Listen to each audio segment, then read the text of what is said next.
अपनी ऊर्जा और अपना कीमती समय उन लोगों पर लुटाना बंद कर दो जिन्हें तुम्हारी होने या ना होने से कोई फर्क नहीं पड़ता।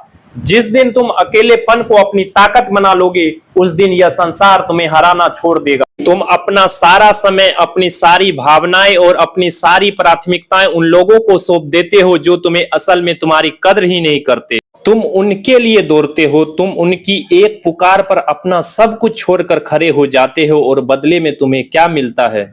सिर्फ अपेक्षा, अपमान और यह एहसास कि तुम प्रिय नहीं हो। तुम यह क्यों नहीं समझते कि जो व्यक्ति तुम्हारे समय की, तुम्हारे समर्पण की कद्र नहीं कर सकता, वह तुम्हारे प्रेम के योग ही नहीं है। हम अक्सर इस भ्रम में जीते हैं कि अगर हम किसी को अपना बहुत सारा समय देंगे, उसकी हर बात मानेंगे, उसके लिए हमेशा उपलब्ध रहेंगे, तो वह इंसान भी मुझसे उतना ही प्रेम करेगा, हमारा सम्मान करेगा। लेकिन वास्तविकता हमेशा इसके विपरीत होती है। संसार का यह कठोर नियम है कि जो इंसान हर समय उपलब्ध रहता है, उसकी कीमत अपने आप कम हो जाती है। लोग उसे महत्व देना बंद कर देते हैं। उन्हें लगता है कि इसका अपना कोई वजूद ही नहीं है, इसके पास और कोई काम ही नहीं है। इसलिए सबसे पहले यह सीखना होगा कि अपना समय केवल उसी को दो जो तुम्हारे समय की कीमत समझे, अन्यथा एकांत में बैठना सीखो। अकेले रहना कोई सजा नहीं है, यह तो एक वरदान है जिसे समझने में इंसान पूरी जिंदगी निकाल देता।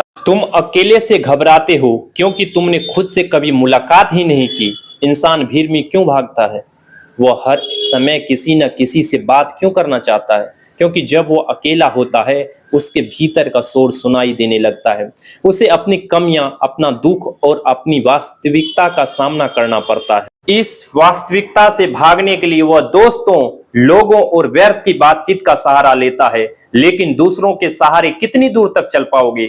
एक ना एक दिन वह सहारा छूटेगा, और जब वह छूटेगा तब तुम उसी जगह पर गिरोगे जहां से तुमने चलना शुरू किया है। एकांत वो आग है जो तुम्हारे भीतर के सारे कचरे को, सारे मोह को और सारे व्यर्थ की इच्छाओं को जलाकर भस्म कर देती है और तुम्हें कुंदन की तरह निखार देती है। एक बार एक युवा एक अनुभवी संत के पास बहुत ही निराश और उदास होकर पहुंचा। उसकी आंखों में आंसू थे और वह भीतर से पूरी तरह टूट चुका था। उसने संत से कहा, मैंने अपना पूरा जीवन, अपना सारा समय और अपनी सारी कमाई अपने मित्रों और सगे संबंधियों पर लुटा दी। मैंने कभी अपने लिए कुछ नहीं सोचा, बस उन्हें खुशी करने में लगा रहा। लेकिन आज जब मेरे जीवन में कठिन समय आया है, जब मुझे उनकी आवश्यकता है, तब मेरे साथ कोई भी खड़ा नहीं है। मैं बिल्कुल अकेला हो गया हूँ। मुझे लगता है कि मेरा पूरा जीवन ही